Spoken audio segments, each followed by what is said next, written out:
I'm seeing a lot of backwards thinking in the news. Here's what backwards thinking is. Forward thinking goes like this. I've got some data, I use my sense of reason to interpret the data, and then I come to a conclusion. That's forward thinking. Backwards thinking is, you start with a conclusion, and then you figure out what your rationalization was to get there. And then you cherry pick the data to fit your rationalization. So that's backwards thinking. The average person can't tell the difference.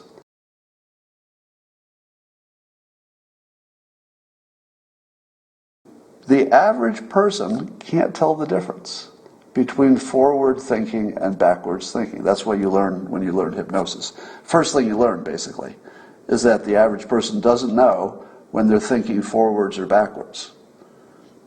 Think about how big a problem that is. The average person can't tell. And I'm looking at articles that, there's a George Will article criticizing Ted Cruz and Republicans for challenging the election. Now, the people who are doing this, and I won't pick on George Will in particular, but anybody who's saying that Ted Cruz is violating his oath of office to serve the people, or that he's assaulting the Constitution by challenging this, etc., keep in mind, the only thing he asked for is a 10-day audit, which is quite reasonable to ask for.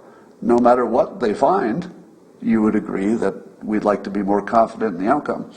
So Ted Cruz is asking this completely reasonable thing. Can you look at the data, and then look at the data and use the reasoning and come to a conclusion? George Will and others write articles and criticize them with backwards thinking. Now what Ted Cruz is doing is forward thinking. He says, we don't have enough data, we'd like you to do an audit, and then we'll have data, then we'll assign reason, and then we'll have conclusions. His critics say, we already know it was a fair election. They start with a conclusion. We know it was fair.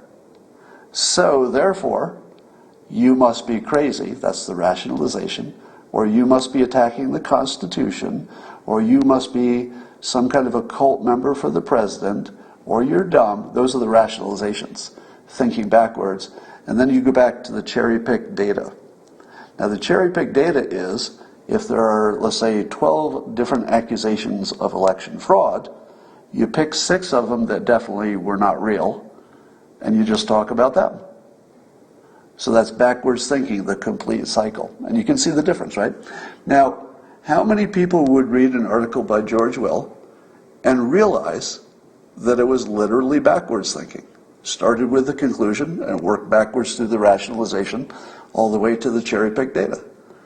Not many people. I would bet not more than, 5 out of 100 would know that they had seen backwards thinking. They would imagine they saw forward thinking. They wouldn't know the difference. And that's scary if you think about it.